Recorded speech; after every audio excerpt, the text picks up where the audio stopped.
Assalamualaikum everyone. In today's lecture we are going to discuss the mechanism of respiration.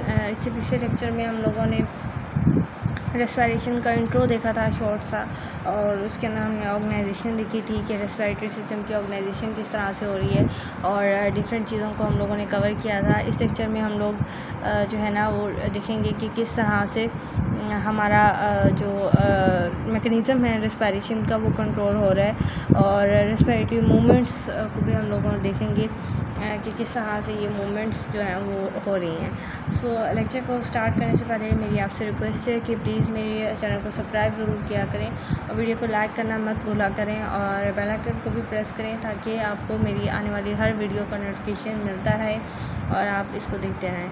So I hope कि आपको अच्छी तरह lecture समझ में आ गया होगा, और अगर आपको फिर भी कोई कन्फ्यूजन है तो आप मुझसे पूछ सकते हैं कमेंट सेक्शन में, मैं आपको ज़रूर उसका आंसर करूँगी। और प्लीज़ रिस्पॉन्स ज़रूर किया करें। अगर आपको वीडियो अच्छी लगती है तो प्लीज़ कमेंट सेक्शन में सब्सक्राइब ना करें, चैनल चाहे लाइक ना करें, बट आप कमेंट में ज़रूर कह दिया करें कि बहुत अच्छा पढ़ाया है, या अगर आप कोई भी अपना ओपिनियन देना चाहते हैं कि इस तरह से अपनी वीडियो को इम्प्रूव करें, इस तरह से करें, कोई अपना ओपिनियन देना चाहते हैं, कोई अपनी मशवरा देना चाहते हैं, तो वो भी ज़रूर दिया करें। मुझे बहुत अच्छा लगेगा कि अगर आप मेरे साथ इंटरेक्ट करेंगे और मुझे गाइड करेंगे, या मुझे कोई मशवरा देंगे, या कोई मुझसे क्वेश्चन पूछना चाहते हैं किसी भी रिलेटेड, तो मैं आपको हर वक्त उसका आंसर देने के लिए तैयार हूँ।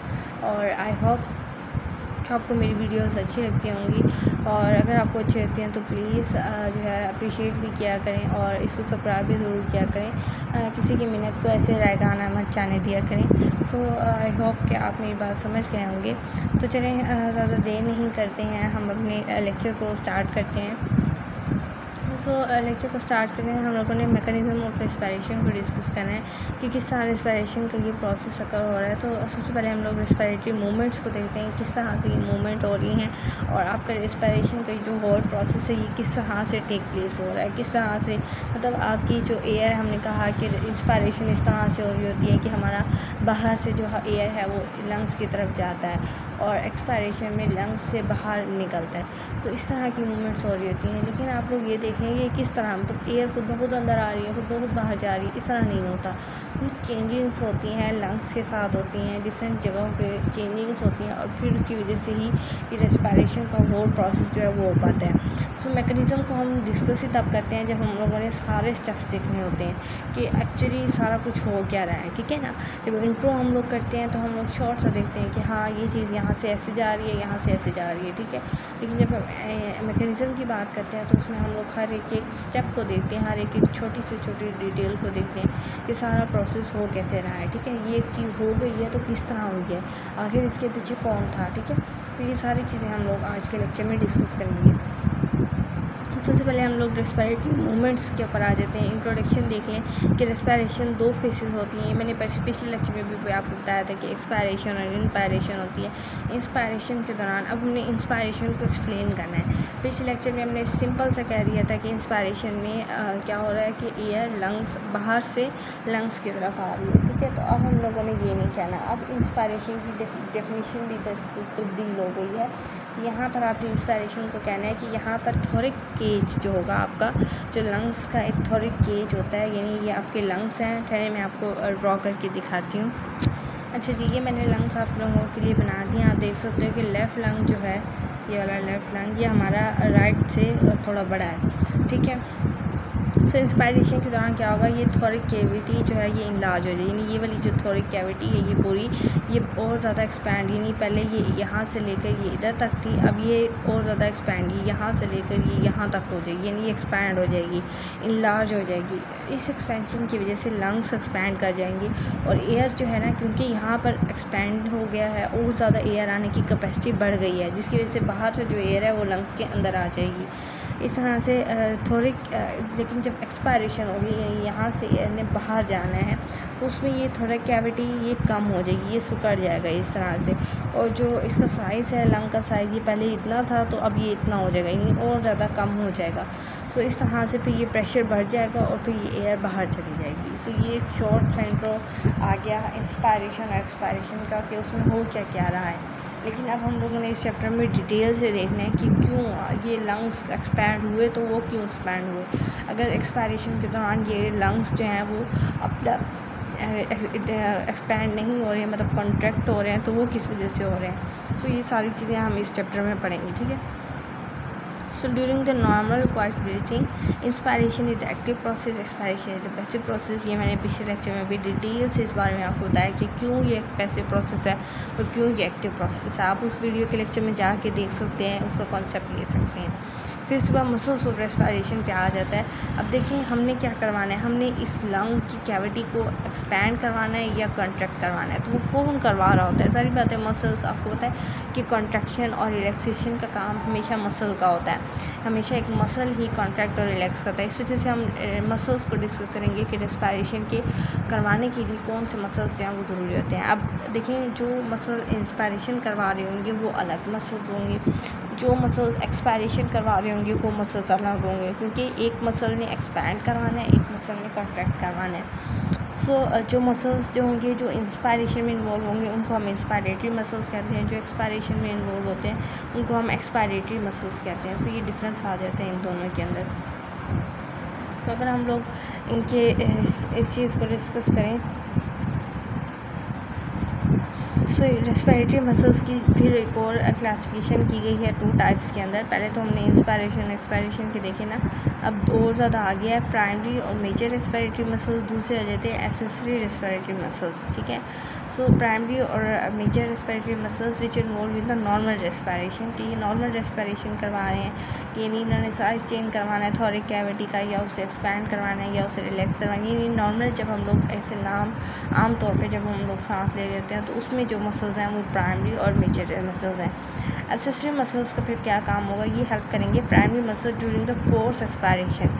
अब जब हम लोग फोर्सफुल एक्सपायरेशन या इंस्पायरेशन कर रहे होंगे तो उस वक्त हमारे एक्सेसरी रेस्पिरेटरी मसल्स जो हैं वो काम कर रहे होंगे। अब फोर्सफुल रेस्पिरेशन कब होती है, हमेशा फोर्सफुल एक्सपायरेशन तब होती है जब हम लोग कोई एक्सरसाइज के स्टेट में होते हैं या हम कोई स्ट्रेस के स्टेट में होते हैं। अब आपको पता है कि जब हम लोग एक्सरसाइज करते हैं तो हमारा रेस्पिरेटरी रेट बढ़ जाता है, ठीक है, हमारा रेस्पिरेटरी रेट बढ़ जाता है, हमारे डिफरेंट जो चीज़ें हैं वो बढ़ जाती हैं, ठीक है। तो इस वजह से मसल्स को भी ज़्यादा काम करना पड़ता है, ठीक है ना। एक नॉर्मल स्टेट में अगर हम क्वाइट ब्रीदिंग या नॉर्मल ब्रीदिंग का स्टेट डिस्कस करते हैं तो उस वक्त नॉर्मल चीज़ है, मतलब मसल्स को इतना काम नहीं करना पड़ता है, वो आराम से रिलैक्स और आराम से कॉन्ट्रैक्ट हो रहे होंगे।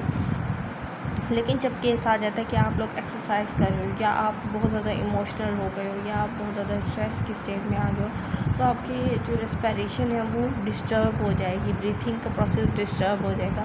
उस डिस्टर्बेंस की वजह से आपके मसल्स को ज़्यादा काम करना पड़ेगा, उनको ज़्यादा, क्योंकि देखिए हर बॉडी के सेल्स को उन्होंने नॉर्मल ऑक्सीजन सप्लाई करना है, चाहे आप एक्सरसाइज में कर रहे हैं चाहे आप स्ट्रेस के स्टेट में हैं, नॉर्मल ऑक्सीजन पहुँचना ज़रूरी है। लेकिन क्या होता है कि जब आप एक्सरसाइज कर रहे होते हो, आप दौड़ रहे होते हो, तो आपकी हर चीज़ ने ज़्यादा काम करना, आपके मसल्स ज़्यादा काम करना शुरू कर देते हैं, आपके लंग्स ज़्यादा काम करना शुरू कर देते हैं, आपका हार्ट ज़्यादा बीट करना शुरू कर देता है। सो हर चीज़ ज़्यादा हो जाती है, ज़्यादा तेज़ी से काम करती है। क्यों काम करती है तेज़ी से, क्योंकि हमारी बॉडी की जो एनर्जी है वो ज़्यादा यूज़ होना शुरू हो जाती है, और जब एनर्जी यूज़ हो जाएगी तो हमारी बॉडी तो क्या होगा, कुछ भी नहीं बचेगा हमारी बॉडी के पास, और हर सेल के पास ऑक्सीजन नहीं पहुंचेगी। सो इस वजह से ज़्यादा जो है लंग्स जो है वो ज़्यादा जल्दी जो है ब्रीथिंग करना स्टार्ट कर देते हैं, ताकि जिस्म की हर सेल को एक नॉर्मल वैल्यू ऑफ ऑक्सीजन पहुँचती रहे, क्योंकि एक नॉर्मल वैल्यू ऑफ ऑक्सीजन का हर सेल के पास पहुँचना बहुत ज़रूरी है। क्योंकि अगर किसी एक सेल के पास भी नॉर्मल ऑक्सीजन का सप्लाई नहीं जाएगा तो हमारे सेल मर जाएगा।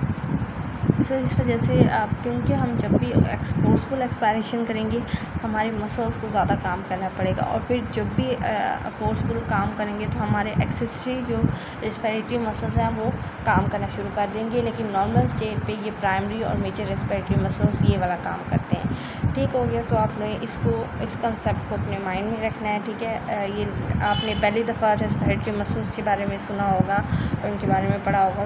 इसमें डिटेल से हर एक चीज़ को एक्सप्लेन कर रही हूँ। जो नॉर्मल से नॉर्मल कंसेप्ट है, जो हर बच्चे को भी पता होता है, वो भी मैं एक्सप्लेन कर रही हूँ, ताकि ये चीज़ें जो हैं वो आपको आपके दिमाग में फ़िट हो जाए, आपको भूले नहीं। क्योंकि कॉन्सेप्ट जितना आपको क्लियर होगा, उतना ज़्यादा आप हर क्वेश्चन को फेस करने के लिए रेडी होंगे, ठीक है। सो इसमें मेरा तो कोई फ़ायदा नहीं, इसमें सिर्फ आपका फ़ायदा है। सो इस वजह से प्लीज़ जो है वो चैनल को सब्सक्राइब ज़रूर किया करें और वीडियो को लाइक करना बिल्कुल भी नहीं भूलना आपने। सो अब हम लोग देखते हैं कि इंस्पायरेटरी मसल्स कौन कौन से हैं, एक्सपायरेटरी मसल्स कौन कौन से हैं और क्या क्या उनकी डिवीजन आ जाती है, तो वो हम लोग डिस्कस करेंगे। सबसे पहले इंस्पायरेटरी मसल्स आ जाते हैं। Muscle which involve in the inspiration movements में जाहिर बात है कि नाम से भी पता लग रहा है कि जो इंस्पायरेशन में है तो उनको इंस्पायरेटरी मसल्स कहेंगे। प्राइमरी इंस्पायरेटरी मसल्स, अब उनको प्राइमरी इंस्पायरेटरी मसल्स क्यों करवा रहे हैं, क्योंकि जो इन्वॉल्व होंगे नॉर्मल इंस्पायरेशन में, ठीक है। So primary inspiration muscles are the diaphragm which supplies the pharyngeal nerve to the external intercostal muscle which supply by the intercostal nerve. तो कौन कौन से हमारे प्राइमरी इंस्पायरेटरी मसल्स हैं, हमारा डायफ्राम है और हमारे एक्सटर्नल इंटरकोस्टल मसल्स हैं, ठीक है। ये दो जो है प्राइमरी इंस्पायरेटरी मसल्स हैं, यानी ये तब काम करेंगे जब हम नॉर्मल ब्रीथिंग का प्रोसेस कर रहे होंगे। सो नॉर्मल ब्रीथिंग के प्रोसेस में डायफ्राम का बहुत ज़्यादा इंपॉर्टेंट रोल है। डायफ्राम ना आपके यहाँ पर प्रेजेंट होता है, इन दोनों लंग्स के दरमियान, यहाँ पर। ये मैंने डायफ्राम बना दिया, आप सपोज कर लें, ठीक है। अब क्या होगा कि जब भी इंस्पायरेशन हो रही होती है ना, सो क्योंकि लंग्स की कैविटी बढ़ानी है, सो ना सिर्फ लंग्स की कैविटी को यहाँ से बढ़ाना है बल्कि अप डाउन से भी बढ़ाना है। सो क्या होगा कि ये डायफ्राम नीचे की तरफ मूव करेगा। जब भी आपकी इंस्पायरेशन हो रही होगी, ये डायफ्राम ज़रा नीचे की तरफ आ जाएगा। सो इसके नीचे की तरफ की मूवमेंट की वजह से लंग्स जो पहले यहाँ तक थे, अब वो कहाँ तक हो जाएंगे, वो बहुत ज़्यादा नीचे की तरफ आ जाएंगे, वो इतने ज़्यादा नीचे हो जाएंगे क्योंकि डायफ्राम नीचे आ गया ना, ये और ज़्यादा नीचे आ जाएगा इस तरह से। तो इस तरह की मूवमेंट भी लंग्स के लिए बहुत ज़रूरी हो जाती है। इसी तरह एक्सटर्नल इंटरकोस्टल मसल्स भी होते हैं। आपको पता है इस लंग्स के बाहर हमारे पास क्या होता है, रिब्स होते हैं। रिब्स होते हैं ना, रिब्स को पूरा केज होता है इसके दौरान, जो कि लंग्स को प्रोटेक्ट कर रहा होता है। सो इसी रिब के साथ जो है हमारे हर रिब जो है वो दूसरे के साथ बाउंडेड होता है एक मसल के जरिए, जिससे मसल्स को हम लोग क्या कहते हैं, इंटरकोस्टल मसल्स। ये इंटरकोस्टल मसल दो तरह के हैं, एक्सटर्नल भी है, इंटरनल भी है। तो जो एक्सटर्नल इंटरकोस्टल मसल होते हैं वो इन्वॉल्व हैं हमारे प्राइमरी इंस्पायरेटरी मसल्स के साथ, ठीक है। अब हम लोग नेक्स्ट पेज पे जाते हैं। अच्छा, पिछले पेज पे आप लोगों ने प्राइमरी इंस्पायरेटरी मसल्स को डिस्कस कर लिया था कि दो तरह के होते हैं, डायफ्राम होता है और दूसरा हमारे पास क्या होता है, हमारे एक्सटर्नल इंटरकोस्टल मसल्स होते हैं। अब हम लोगों ने एक्सेसरी इंस्पायरेटरी मसल्स को देखना है कि वो कौन कौन से, यानी आपकी जब फोर्सफुल इंस्पायरेशन का प्रोसेस हो रहा होता है तो उसमें क्या कौन कौन से मसल्स इन्वॉल्व होते हैं। इसमें बहुत सारे मसल्स के नाम यहाँ पर डिस्कस किए गए हैं और अगर आप MBBS के स्टूडेंट हैं तो आपको ये मसल्स याद करने की ज़रूरत है। लेकिन अगर आप दूसरे फॉर्म डी के हैं या BPT कर रहे हैं या कोई और सब्जेक्ट कर रहे हैं, सो उसमें आप लोगों को ये मसल्स याद करने की ज़रूरत नहीं है, ठीक है। अच्छा, उसके बाद आपके पास नेक्स्ट आ जाता है एक्सपायरेटरी मसल्स, ठीक है। एक्सपायरेटरी मसल्स आपको पता है कि जो मसल्स एक्सपायरेशन में इन्वॉल्व होंगे। अब ये भी दो तरह से होंगे, एक प्राइमरी एक्सपायरेटरी मसल, एक एक्सेसरी एक्सपायरेटरी मसल्स। तो प्राइमरी एक्सपायरेटरी मसल्स में कौन कौन से आ जाते हैं, इनर इंटरकोस्टल मसल्स आ जाते हैं और which is innervated by intercostal nerves. So external जो थे इंटरकोस्टल मसल वो आपके इंस्पायरेशन में आ जाते हैं और इंटरनल इंटरकोस्टल मसल्स जो हैं वो एक्सपायरेशन में आ जाते हैं, ठीक है। कि इंटरनल इंटरकोस्टल मसल ज़्यादा प्रेशर एक्सर्ट कर सकेंगे आपके लंग्स के ऊपर, और जबकि एक्सटर्नल उसको एक्सपैंड करवाने में रोल प्ले करेंगे। एक्सेसरी एक्सपायरेटरी मसल्स में सिर्फ एब्डोमिनल मसल्स आ जाते हैं, सो उनको आप लोग याद कर लेंगे, ठीक है। एब्डोमिनल मसल्स जो हैं वो क्योंकि ज़ाहिर बात है कि कंप्रेस करेंगे, एब्डोमिनल मसल्स जो हैं वो प्रेशर डेवलप करेंगे डायफ्राम के ऊपर, डायफ्राम आके और प्रेशर एक्सर्ट करेगा हमारे लंग्स के ऊपर और ज़्यादा एक्सपायरेशन जो है वो हो सकेगी। सो इस वजह से ये एक्सपायरेटरी मसल्स हो गए। सो मैं शॉर्ट सा इंट्रो रिवीजन करवा देती हूँ आपके पिछला जितना भी अब तक हमने पढ़ा है, क्योंकि आगे हम लोग नेक्स्ट चीज़ शुरू करने वाले हैं कि थोरिक केज किस तरह से मूवमेंट शो करता है, ठीक है ना। सो फिर उसके बाद हम लंग्स की मूवमेंट को देखेंगे और डिफरेंट की मूवमेंट्स हम लोग देखते जाएंगे। तो हमने पहला जो लंग्स की मूवमेंट्स हैं वो हम लोगों ने डिस्कस कर ली हैं और हम उसकी अब शॉर्ट से रिवीजन करने वाले हैं। अच्छा, आप लोगों ने जो भी नोट्स वगैरह बनाए हुए हैं, जो भी चीज़ें डिस्कस की हुई हैं, आप लोग उनको बंद कर दें और मेरे साथ रिवाइज़ करें जो भी चीज़ आपने रिवाइज़ की, ठीक है। अपनी आंखें बंद करें और जो विजुलाइज़ करने की कोशिश करें कि मैंने आपको अब तक क्या पढ़ाया है, ठीक है। सो जितना आप विजुलाइज़ करेंगे आपको उतना आएगा, ठीक है। सो चलें स्टार्ट करते हैं, ठीक है। मैं भी नहीं देख रही, आप भी नहीं देखेंगे, ठीक है। तो चलें, हम लोगों ने स्टार्ट किया चैप्टर और आज का चैप्टर हमारा क्या था, मैकेनिज़्म ऑफ रेस्पिरेशन, ठीक है। क्वेश्चन आएगा आपको यही पूछा जाएगा, मैकेनिज़्म क्या है रेस्पिरेशन का, या आपसे पूछा जा सकता है कि लंग्स का मैकेनिज़्म क्या है, इस तरह के क्वेश्चन आएंगे। सिर्फ मीनिंग एक ही है इनका, ठीक है। तो हमने डिस्कस कर लिया क्वेश्चन क्या आएगा, ठीक हो गया। चलो अब आगे चलते हैं। आगे हमने क्या पढ़ा, हमने पढ़ा लंग्स की मूवमेंट कैसे होगी।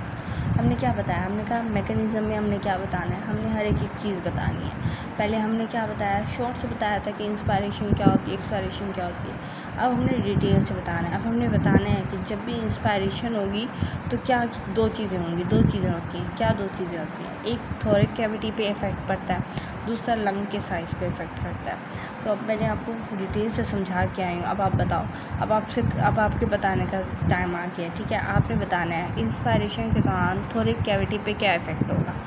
Yes, you know very well, very good answer. So thoracic cavity expand हो जाएगी और ज़्यादा एक्सपैंड होगी। अब एक्सपैंड क्यों होना है उसने, क्योंकि बाहर से एयर ने अंदर आना है, तो एयर को कोई स्पेस चाहिए ना भाई। कैसे एयर आएगी जब तक लंग एक्सपैंड नहीं होगा। अब खुद एज्यूम करो कि लंग थोरिक केज की जो कैविटी है वो एक्सपैंड हो रही है। सो लंग का साइज़ क्या होगा, लंग का size, yes very good, lung का साइज़ भी इंक्रीज़ हो जाएगा क्योंकि हमने ज़्यादा से ज़्यादा एयर को अंदर की तरफ लाना है। सो एक्सपायरेशन में क्या होगा, बिल्कुल इसका रिवर्स होगा। थोरिक कैविटी क्या हो जाएगी, डिक्रीज़ हो जाएगी, कॉन्ट्रैक्ट हो जाएगी और हमारा जो लंग का साइज़ है वो भी ज़ाहिर बात है रिड्यूस हो जाएगा, क्योंकि हमने प्रेशर एक्सर्ट करना है और अंदर वाली एयर को बाहर प्रेशर से बाहर निकालना है, ठीक है। सो देखें ईजी था बिल्कुल, आपको कॉन्सेप्ट क्लियर हो गया इस चीज़ का। उसके बाद हमने क्या पढ़ा, हमने पढ़ा कि क्योंकि हमने इंस्पायरेशन और एक्सपायरेशन को रेगुलेट करना है तो उसके लिए हमें एक चीज़ चाहिए और वो क्या चीज़ है, मसल्स हैं। क्योंकि ज़ाहिर बात है कि यहाँ हम एक कॉन्ट्रैक्शन और रिलैक्सेशन का प्रोसेस डिस्कस करने वाले हैं। तो जब भी कॉन्ट्रैक्शन और रिलैक्सेशन हो रही होती है तो हमें क्या चीज़ चाहिए होती है, हमें मसल्स की ज़रूरत होती है। तो अब इसका मतलब रेस्पिरेटरी मसल्स हैं, किसी तरह के रेस्पिरेटरी मसल्स हैं जो कि ये काम कर रहे हैं, बिल्कुल हैं। और कौन कौन से दो मसल्स हैं, हमने उसकी क्लासिफिकेशन की। सबसे पहले हमने कहा कि इंस्पायरेटरी मसल्स हैं और एक्सपायरेटरी मसल्स हैं। नाम से भी पता लग रहा है कि इंस्पायरेटरी मसल्स क्या काम कर रहे होंगे, इंस्पायरेशन कर रहे होंगे, वेरी गुड। और एक्सपायरेटरी मसल्स क्या कर रहे होंगे, yes you can answer it, expiration कर रहे होंगे, वेरी गुड। और फिर हमने एक और क्लासिफिकेशन देखी थी मसल्स की, दैट इज़ व्हाट, येस दो टाइप्स थी, याद करने की कोशिश करें, yes you know very well कि एक हमारे पास प्राइमरी या मेन रेस्पिरेटरी मसल्स आ गए थे, एक हमारे पास दूसरे मसल्स एसेसरी रेस्पिरेटरी मसल्स आ गए थे। दोनों का क्या काम था, बहुत इजी था कि जो प्राइमरी और मेन रेस्पिरेटरी मसल्स हैं वो किस चीज़ में इन्वॉल्व थे, यस नॉर्मल ब्रीथिंग के प्रोसेस में, कि जब भी हम नॉर्मल ब्रीथिंग कर रहे होंगे, नॉर्मल रेस्पिरेशन होगी तो वो वाले मसल्स अपना काम कर रहे होंगे, वो मसल्स एक्टिवेट होंगे। लेकिन जब भी हम फोर्सफुल एक्सपायरेशन या इंस्पायरेशन की तरफ आ जाएंगे तो एसेसरी जो मसल्स हैं वो एक्टिवेट हो जाते हैं। फिर हमने इंस्पायरेटरी मसल्स को डिटेल से देखा कि कौन कौन से हमारे पास, अच्छा हम लोगों ने देखा कि इंस्पायरेटरी कौन कौन से मसल्स इन्वॉल्व हैं। सबसे पहला जो इंस्पायरेटरी मसल्स है वो प्राइमरी इंस्पायरेटरी मसल्स था जो कि क्वाइट ब्रीथिंग के अंदर इन्वॉल्व था। और कौन कौन से दो मसल्स थे, येस वेरी गुड। पहला था डायफ्राम, ठीक है वेरी गुड। दूसरा था एक्सटर्नल इंटरकोस्टल मसल्स, ठीक है, ये दो मसल्स थे, ठीक है वेरी गुड। तीसरी चीज़ आ जाती है एसेसरी इंस्पायरेटरी मसल्स, वो मैंने आपको कहा था कि आपको याद करने की ज़रूरत नहीं है क्योंकि वो बहुत ज़्यादा जो है वो कम्प्लेक्स हो जाता है, तो वो MBBS स्टूडेंट्स के लिए है। तीसरी चीज़ आ जाती है एक्सपायरेटरी मसल्स, और वो मसल्स कौन से हैं जो एक्सपायरेशन में इन्वॉल्व होंगे। Very good. और एक्सपायरेटरी मसल्स कौन कौन से हैं? इंटरनल इंटरकोस्टल मसल, सिर्फ एक ही मसल है जो कि एक्सपायरेटरी में रोल प्ले कर रहा है, और जबकि इंस्पायरेशन में 2 मसल्स थे, ठीक है। और एक्सेसरी अगर एक्सपायरेटरी मसल्स की बात करें तो उसमें सिर्फ एक मसल आ जाता है, एब्डोमिनल मसल। आपको मैंने पहले भी बताया कि एब्डोमिनल मसल जितना पुश करेंगे ऊपर डायफ्राम को, डायफ्राम और पुश करेगा लंग्स को, जिसकी वजह से जितना प्रेशर क्रिएट होगा लंग्स के ऊपर तो वो उतना ज़्यादा कॉन्ट्रैक्ट करेंगे और एयर को बाहर एक्सपेल्ड आउट कर देंगे, ठीक है। तो ये शॉर्ट सा ओवरव्यू था जितना भी अब तक हमने पढ़ा, ठीक है। आप लोगों को सारा आता था, ठीक है। इस वजह से मैं आपको कह रही थी कि आपने अपने नोट्स की तरफ नहीं देखना है, ज़बानी लर्न करना है। उम्मीद है कि आप लोगों ने देखा होगा कि आप लोगों को कितना लेक्चर आता है। जिन्होंने गौर से लेक्चर को सुना होगा उनको सब कुछ आ रहा होगा, वो ज़बानी फिंगर टिप्स पे हर चीज़ रिवाइज़ करे होंगे मेरे साथ ही, बल्कि उन्होंने मेरे से पहले ही आंसर दे दिया होगा। लेकिन जो सही तरह से लेक्चर नहीं सुनते हैं या जो दरमियान में लेक्चर को क्विट कर देते हैं उनको फिर नहीं आता। तो आई होप कि आप मेरे साथ ही रहेंगे आगे भी इसी तरह लेक्चर में। और अगर आपने अभी तक चैनल को सब्सक्राइब नहीं किया तो चैनल को प्लीज़ सब्सक्राइब कर दें और वीडियो को लाइक ज़रूर कीजिएगा और इसे अपने फ्रेंड के साथ भी शेयर करें।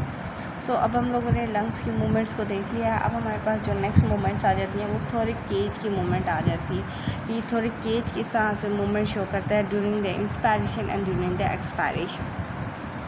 सो हम लोग देखते हैं।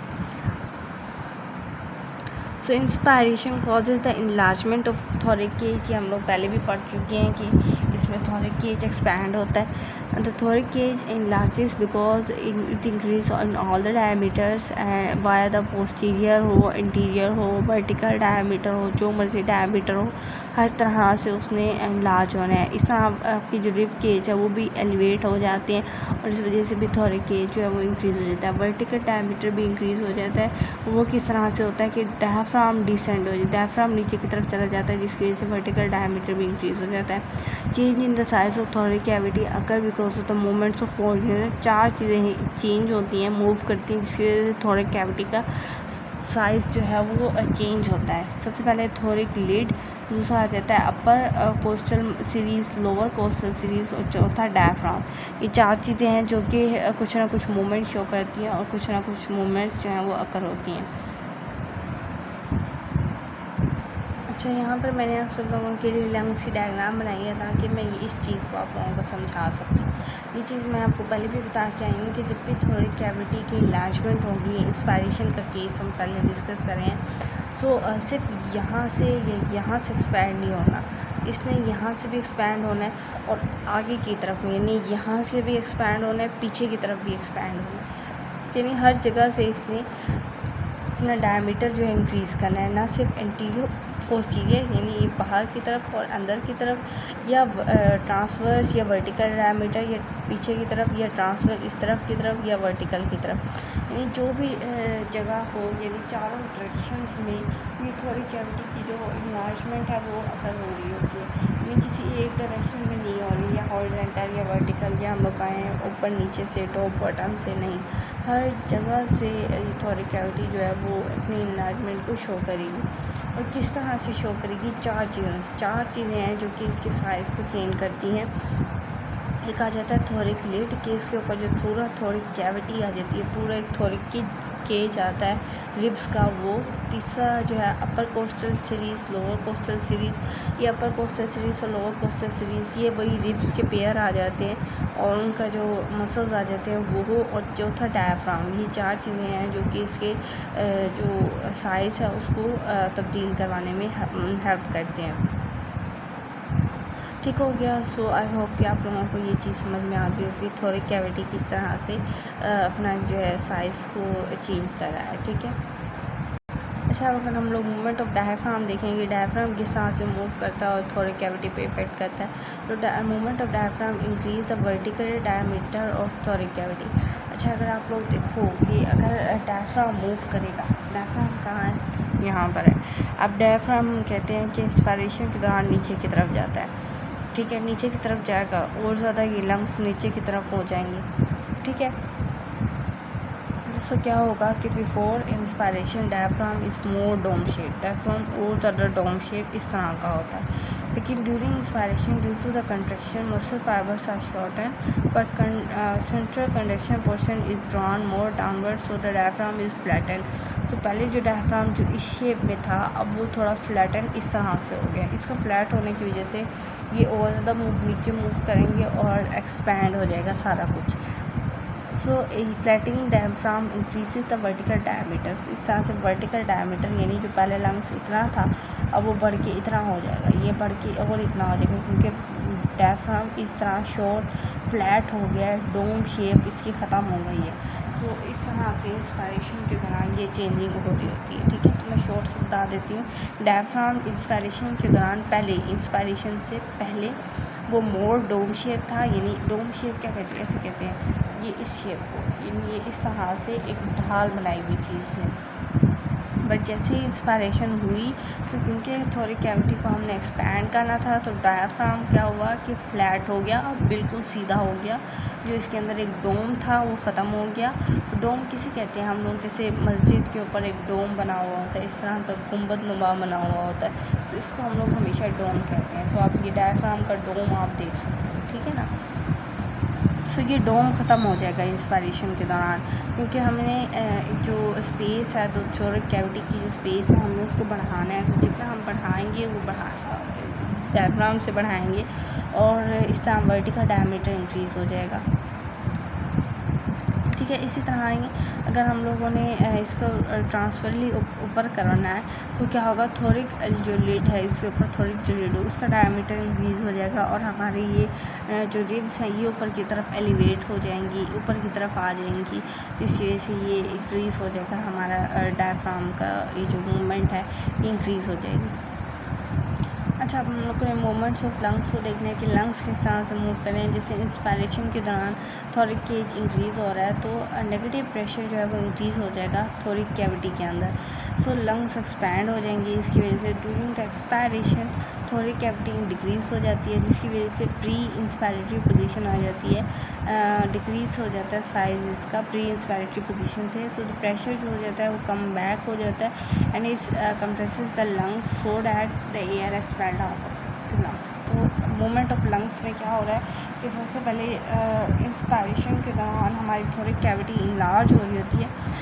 इस इनलार्ज होने की वजह से जो लंग्स के अंदर एक नेगेटिव प्रेशर क्रिएट हो जाता है। इस नेगेटिव प्रेशर के क्रिएट होने की वजह से बाहर की जो एयर है वो अंदर की तरफ आ जाती है।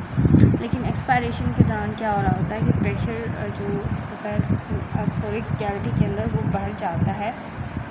नेगेटिव का मतलब क्या है कि कोई भी चीज़ अगर प्रेशर जैसे है वो नेगेटिव हो रहा है, इसका मतलब क्या होता है कि वो डिक्रीज़ हो रहा है प्रेशर। और किसी भी चीज़ का पॉजिटिव होने से मुराद क्या है कि वो इंक्रीज़ हो रहा है। तो एक्सपायरेशन के दौरान जो प्रेशर है वो इंक्रीज़ हो रहा होता है और इंस्पायरेशन के दौरान प्रेशर डिक्रीज़ हो रहा होता है। इसलिए हम उसको नेगेटिव प्रेशर करते हैं जबकि एक्सपायरेशन में हम उसको पॉजिटिव प्रेशर का ही नाम दे रहे होते हैं। तो इस तरह के प्रेशर क्रिएट होने की वजह से हमारे लंग्स जो है वो मूव कर रहा होता है। आगे हम लोग इन सारे प्रेशर को भी डिटेल से डिस्कस करेंगे, ठीक है। अच्छा, अब आगे आ जाता है कोलैप्सिंग टेंडेंसी ऑफ लंग्स की ना। हमारे लंग्स की एक टेंडेंसी है कि ये कोलैप्स कर सकता है। तो हमें उसको बचाने के लिए उसके लिए क्या करना है और उसके लिए क्या हमारी नेचर ने एक मैकेनिज़्म हमें दिया हुआ है, एक बैलेंस दिया हुआ है और उससे किस तरह से हम बचा सकते हैं अपने लंग्स को कोलैप्स करने से। तो हम लोग अब वो डिस्कस करेंगे। सो आप लोग देख सकते हैं कि यहाँ पर लिखा हुआ है collapsing tendency of lungs. So lungs are the constant threat to collapse even the testing condition because of contain factor. कि लंग्स जो हैं वो एक उनके ऊपर ख़तरा होता है कि वो कोलैप्स ना कर जाएं, ठीक है ना। सो इसको कौन प्रिवेंट करता है, कौन कौन सी चीज़ें हैं जो इसको प्रिवेंट करती हैं, अब हम लोगों ने वो देखना है। Factors causing the collapsing tendency of lungs के कौन कौन से फैक्टर हैं जो कि कोलैप्सिंग टेंडेंसी लंग्स की कॉज करते हैं। सबसे पहले है elastic property of lung tissue कि लंग्स टिश्यू इलास्टिक होते हैं और constant requiring tendency try to collapse the lungs, ठीक है। क्योंकि लंग्स जो है वो थोड़े इलास्टिक नेचर के होते हैं। तो आपको पता है कि जब भी आप रबड़ की एग्जांपल ले लें कि जब भी हम उस रबड़ को स्ट्रेच करते हैं, ऐसे खींचते हैं, उसके बाद जैसे ही हम उसको छोड़ते हैं तो वो एकदम अपनी जो ओरिजिनल पोजीशन है उसमें बैक आ जाता है। सो इस तरह लंग्स की भी इसी तरह की कैपेसिटी है कि अगर हम लोग लंग्स को एक्सपैंड करें, लंग्स के अंदर एयर आ रहा है, एकदम हम उसको छोड़ेंगे तो वो बिल्कुल आपस में कोलैप्स कर सकते हैं। इससे ये इलास्टिक जो प्रॉपर्टी है, ये पहली प्रॉपर्टी होगी जिसकी वजह से हमारे लंग्स जो हैं वो कोलैप्स कर सकते हैं। दूसरी चीज़ आ जाती है सरफेस टेंशन, कि सरफेस टेंशन एक टेंशन एग्जर्ट की जाती है fluid secreted by the एल्वेओलर epithelium on the surface of the एल्वेओलर membrane. कि एल्वेओलर मेम्ब्रेन एक एल्वेओलर एपिथेलियम से एक फ्लूइड रिलीज़ होता है जो कि सरफेस टेंशन कॉज करता है, और इसकी वजह से भी लंग्स जो हैं वो हमारे कोलैप्स हो सकते हैं। अब हम फैक्टर डिस्कस करेंगे कि कौन कौन से फैक्टर हैं जो इसको प्रिवेंट कर रहे हैं, इसको कोलैप्स होने नहीं देते। सबसे पहले आ जाता है इंट्राप्लूरल प्रेशर, कि प्रेशर है जो कि प्लूरल कैविटी के अंदर होता है। सबसे पहले लेक्चर में मैंने इंट्राप्लूरल प्रेशर के ऊपर आपको डिटेल से समझाया था कि जब दो प्लूरल जो मेम्ब्रेन है ना, ये लंग्स के बाहर होती हैं और ये प्रिवेंट कर रही होती हैं लंग्स को फ्रिक्शन से। सो इन दोनों लेयर्स के दरमियान में एक फ्लूइड भरा हुआ होता है जिसको हम कहते हैं इंट्राप्लूरल फ्लूइड, और इस इंट्राप्लूरल फ्लूइड के अंदर एक कैविटी होती है और इस कैविटी के अंदर एक प्रेशर एक्सर्ट की जाता है, इसको हम कहते हैं इंट्राप्लूरल प्रेशर। सो ये प्रेशर है हमारे प्लूरल कैविटी का, इट ऑलवेज नेगेटिव, ये हमेशा नेगेटिव होना चाहिए। क्योंकि ये नेगेटिव है, it always keep lung expanded and prevent the collapsing of lungs and produce by the elastic tissue. कि जो इलास्टिक टिश्यू है जो कि लंग्स को कोलैप्स करवा सकते हैं, उसको प्रिवेंट करने के लिए इसका नेगेटिव होना ज़रूरी है। नेगेटिव क्यों होना ज़रूरी है? क्योंकि ताकि इसका प्रेशर कम रहे। इसके अंदर ना फ्लूइड पूरा भरा हुआ होता है, तो जितना इसका प्रेशर कम रहेगा, यदि प्रेशर इसका नेगेटिव रहेगा, उतना ज़्यादा ये लंग्स कोलैप्स होने से बचाएगा। इसके अलावा दूसरा जो चीज़ है वो है सर्फेक्टेंट।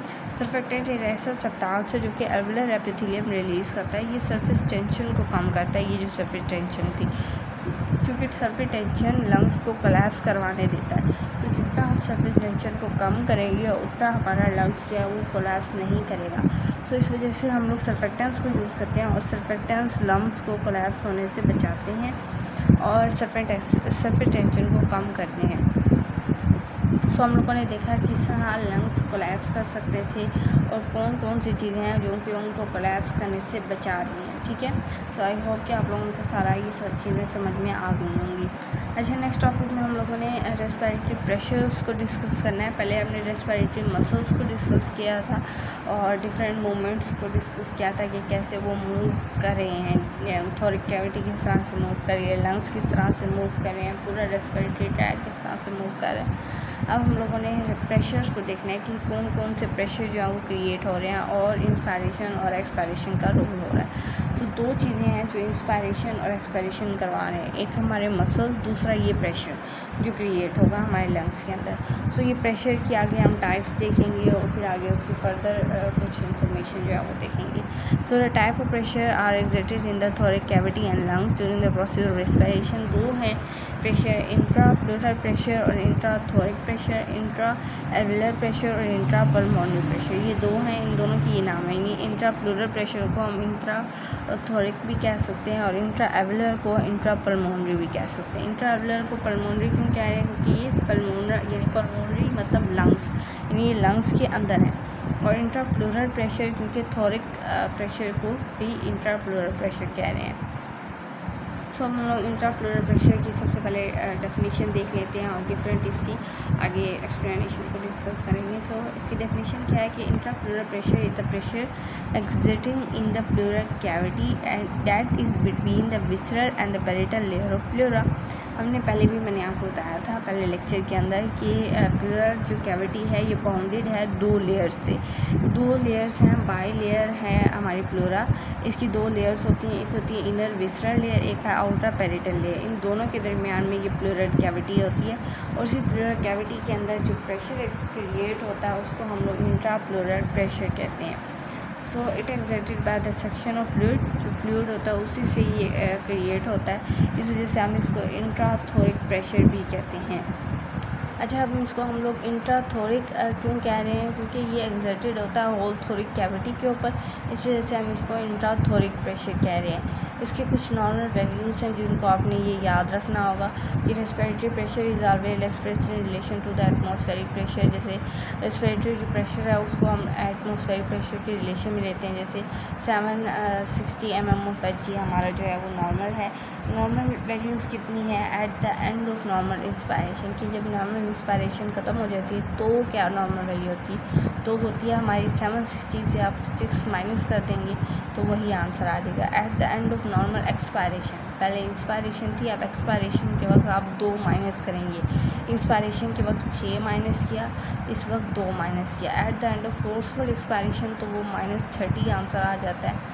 और अगर फोर्सफुल आप लोग ये वाले प्रेशर आप लोग डिस्कस करते हैं, चौथा और पाँचवा वाला, ये इतना ज़्यादा ज़रूरी नहीं है, ठीक है। सिर्फ आप पहले जो है 3 याद कर लें, वही आपके लिए बहुत एनफ है।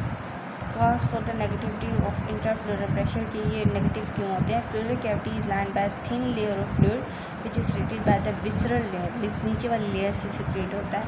And it is constantly pump from the pleural cavity into the lymphatic vessel. Pumping of fluid create a negative pressure in the blood, कि ये जो pleural cavity के अंदर ये जो fluid क्रिएट होता है इसकी कांस्टेंट पंपिंग होती है, ये प्लूरल कैविटी से लिम्फेटिक वेसल्स की तरफ जाता है। तो क्योंकि इसका कम हो जाएगा ना प्रेशर, जैसे ही ये प्लूरल कैविटी से लिम्फेटिक वेसल की तरफ जाएगा। तो मैंने आपको कहा था कि जब भी कोई चीज़ कम हो रही होती है तो हम उसको नेगेटिव कहते हैं। तो इस वजह से हमारे ये फ्लूइड जो है ये नेगेटिव प्रेशर क्रिएट करता है प्लूरल कैविटी के अंदर। तो ये कंसेप्ट आपको याद रखना है कि इसकी नेगेटिविटी की वजह क्या है, उसकी कुछ नॉर्मल वैल्यूज़ आप याद कर लेंगे, उसकी डेफिनेशन याद कर लेंगे, डैट इज़ एनफ, ठीक है। और आपको याद करने की ज़रूरत नहीं है। अगर आप सिग्निफिकेंस देखें तो through out the respiratory segment ये रिमेन लोअर रहता है हमेशा इंट्राप्लूरल जो प्रेशर है, क्योंकि इसने लंग्स को इन्फ्लेटेड करना होता है। तो इसकी ये सिग्निफिकेंस है, ये हमेशा क्या होता है नेगेटिव रहता है। मैं आपको ये पढ़ा रही हूँ सिग्निफिकेंस ऑफ इंट्राप्लूरल प्रेशर के। ये सिग्निफिकेंस क्यों है, क्योंकि ये हमेशा लोअर रहता है इंट्राप्लूरल प्रेशर से और इसने लंग्स को हमेशा इन्फ्लेटेड रखना होता है। इस वजह से ये सिग्निफिकेंस है कि ये हमेशा नेगेटिव रहता है और लंग्स को कोलैप्स करने से ये प्रिवेंट करता है, ठीक है। अच्छा, अब हम लोगों ने देखना है कि इंट्राप्लूरल प्रेशर का फंक्शन क्या है। 2 इंपॉर्टेंट फंक्शन है। It prevent the collapsing of lungs, कि इसने लंग्स को कोलैप्स नहीं करने देना है। दूसरा क्या है नेगेटिव प्रेशर, ये नेगेटिव प्रेशर क्रिएट करता है। और in the thoracic region large veins vena cava enlarges and dilates. So negative pressure act like the suction pump. ये suction pump की तरह pull the venous blood from the lower part of body toward the heart against the gravity. So the intrapleural pressure is responsive for the venous return and so called respiratory pump for the venous return. अच्छा, मैंने आप लोगों को पहले भी बताया था कि नेगेटिव प्रेशर क्यों क्रिएट करता है, क्योंकि इसने अपना फ्लूइड जो है वो भेज देना होता है लिम्फेटिक वेसल्स के अंदर। अब क्योंकि ये लिम्फेटिक वेसल्स के अंदर जा रहे हैं, यानी लार्ज वेन्स और वेना cava के अंदर जा रहा है, तो ये वहाँ पर सक्शन पंप के तौर पे एक्ट करता है। यानी ये नीचे जैसे आपकी लेग्स हैं, नीचे वाला जो बॉडी का पार्ट है, वहाँ से ये ब्लड को खींच के लाता है हार्ट की तरफ, यानी आपके विनस रिटर्न को ये मेंटेन कर रहा है ये प्रेशर। सो इसको लिए हम इसको रेस्पिरेटरी पंप भी कहते हैं। उसके बाद हम लोग इंट्रा एल्वुलर प्रेशर जो दूसरा प्रेशर था इसको हम लोग डिस्कस करेंगे। इसको हम इंट्रा पल्मोनरी प्रेशर, ये जिसका दूसरा नाम है, इसको ये भी कहते हैं।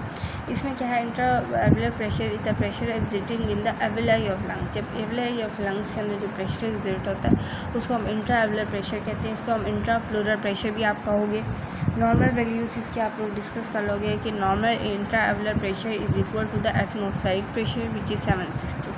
कि जो आपकी एल्वेलाई के अंदर जो प्रेशर होगा वो 760 के इक्वल होगा। लेकिन जो आपका इंट्राप्लूरल प्रेशर था वो हमेशा नेगेटिव था, और उसमें हमने देखा था कि जब आप इंस्पायर करते हैं तो -6 आप कर देंगे 760 में से, और जब आप एक्सपायर कर रहे थे तो आप -2 कर देंगे, और जो भी वैल्यू आएगी वो आप लिख देंगे। लेकिन इसकी नॉर्मल वैल्यू हमेशा एटमॉस्फेरिक प्रेशर की इक्वल रहेगी और वो -760 है। It become negative during the expiration. Inspiration के दौरान ये नेगेटिव हो जाएगा और एक्सपायरेशन के दौरान ये पॉजिटिव हो जाएगा। किस तरह से होगा हम इसकी नॉर्मल वैल्यूज़ को डिस्कस करते हैं। सो यहाँ पर आप इसकी नॉर्मल वैल्यू देख सकते हो कि नॉर्मल इंस्पायरेशन के दौरान 1 मिलीमीटर आपने माइनस कर देना है, यानी 760 -1 कर दोगे।